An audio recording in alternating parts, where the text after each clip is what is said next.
Sandy in Indiana to replace Stephanie White because none of us can trust her or anybody in that entire front office. We wanted her here in Indiana, but ultimately the Indiana Fever decide to roll with Stephanie White. Sandy Brondello goes to Toronto, and she has some very, very interesting things to say about Caitlin Clark. We know the secret tunnel conversation they had. Sandy Brondello has officially taken the reins as head coach of the Toronto Tempo, and she's already sending shockwaves through Fever fans. The way she talks about Caitlin Clark isn't casual praise. Every word, every pause, signals a coach who's already mapping out her team in her mind. Caitlin isn't just a rival. She's the centerpiece in Sandy's vision. Most people didn't catch the full picture during that interview. Sandy didn't merely compliment Clark, she analyzed her game in detail, as if she'd been studying footage for months. Every comment hinted at defensive strategies, potential plays, and how to structure her squad to amplify Caitlin's strengths. This isn't simple analysis. This is blueprint-level roster planning. And here's the kicker. Sandy had 3 legitimate coaching options this offseason. She picked Toronto, a brand new franchise with no history, no entrenched culture, a blank canvas. She needs a crowd around her? That's code for a coach who can build the perfect supporting cast from scratch. No compromises, no leftover issues, just her vision coming to life. Sandy Brondello isn't just coaching a team, she's constructing her ideal roster piece by piece. And Caitlin Clark is right at the top. Hard to guard, when she's healthy, just her ability. She gave us a lot of handful this year, and she can shoot it from way out, but she's can pass it, and I think she's been a tough one. But yeah, Caitlin Clark, you hear that? Look, tough to guard. She can shoot it from the parking lot. She throw no look passes from the other state. She can do it all. She can do it all. She needs a crowd around her. I think Caitlin Clark is really hard to guard, when she's healthy, just her ability. Did you catch this? When she's at full strength, Sandy Brondello has been meticulously watching every Caitlin Clark game. She knows about the ear injury, the physical grind defenders have put on her all season. She's not just casually familiar with Clark's highlights. Sandy is tracking her health and performance like a coach deeply invested in a player's long-term trajectory. But here's the game changer. Sandy saw something live that shifted her perspective entirely. In one matchup against the Liberty, Caitlin went off 3 insane shots in 28 seconds. Nothing but pure, from downtown bombs. The kind of sequence that makes defensive coaches throw their playbooks in frustration. Sandy watched from the opposing bench as her entire defensive strategy unraveled before her eyes.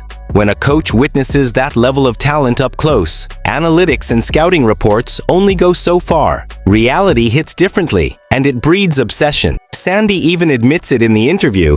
Sometimes you have to trust what your eyes show you over what the numbers say. That's the mark of a coach who's been converted, who's seen the light, and now recognizes that Caitlin Clark plays on a plane all her own. Sandy was a witness to Caitlin Clark hitting 3 threes in like 28 seconds, like bombs.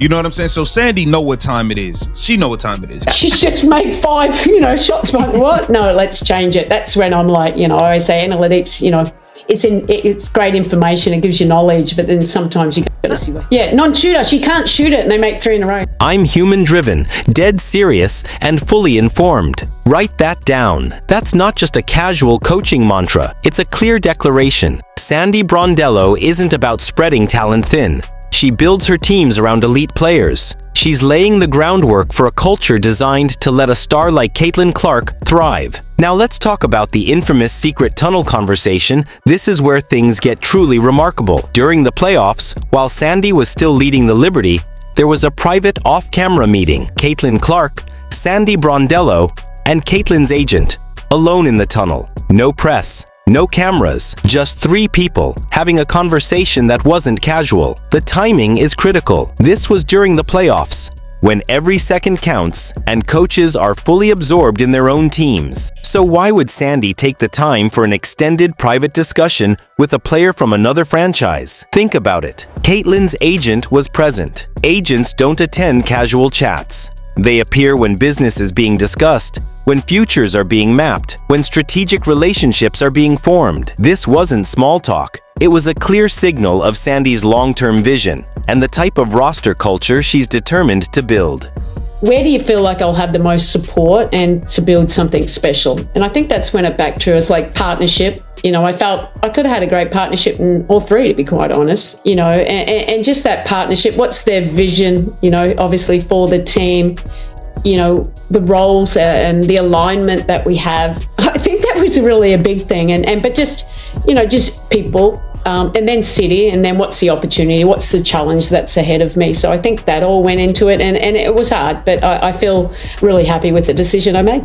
Pay close attention to how Sandy talks about taking the Toronto job. In just 30 seconds, she mentions partnership 3 times. She's not talking X's and O's, she's talking alignment, a front office that fully supports her vision, complete autonomy, and the chance to build something extraordinary from the ground up. Here's what that really means. Sandy learned from watching other elite coaches struggle under weak organizational structures. She saw how dysfunction and micromanagement crushed championship potential, how even great coaching couldn't overcome chaotic front offices.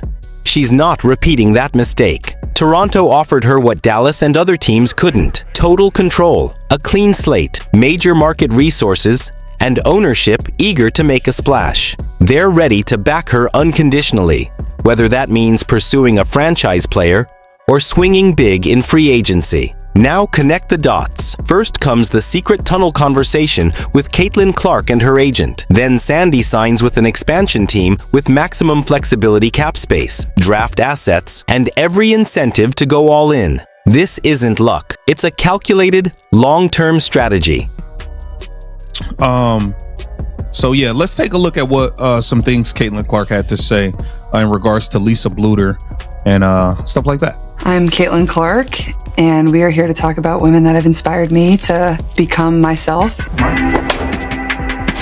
I feel like my mom has always kind of been my rock. The first person I called when I got hurt this year was my mom. I'm like, can you fly here and cook me a meal and just spend time with me? And that is just the person that makes you feel. The way Sandy talks about A'ja Wilson versus Caitlin Clark is striking. She respects A'ja's game, absolutely, but when Caitlin enters the conversation, everything shifts. Her energy changes. There's awe in her voice, a sense that she's still processing what she's seen. You can hear her imagining what she could do with a talent like that, how she could build an offense around that weapon.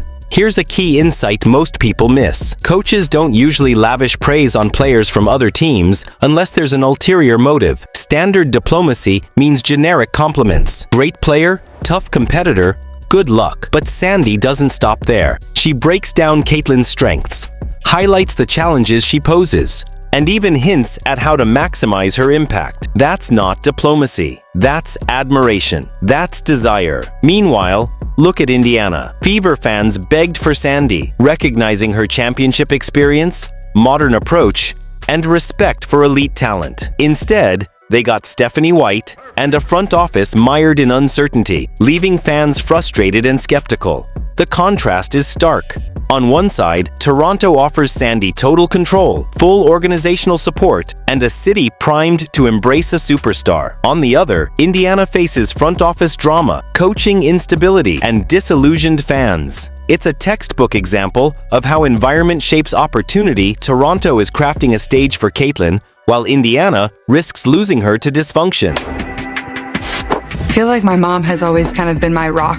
The first person I called when I got hurt this year was my mom. I'm like, can you fly here and cook me a meal and just spend time with me? And that is just the person that makes you feel safe. And I probably took that for granted as a kid, but my mom always made the best meals. I think it's important to take time for yourself. And I think also when I do have free time, one of my escapes is cooking a healthy meal for myself, whether that's, breakfast, lunch, or dinner. I really do enjoy that. Just putting on music and making a home cooked meal. And I think that's because it feels like a safe place for myself. Now, pay attention to Caitlin when she talks about Lisa Bluter. This isn't small talk. It's a window into what truly matters to her in a coach. It reveals what motivates her, what makes her feel understood, and what creates a sense of safety and support on the court. Understanding this is key to seeing why a coach like Sandy Brondello would be such a perfect fit for her game and mindset.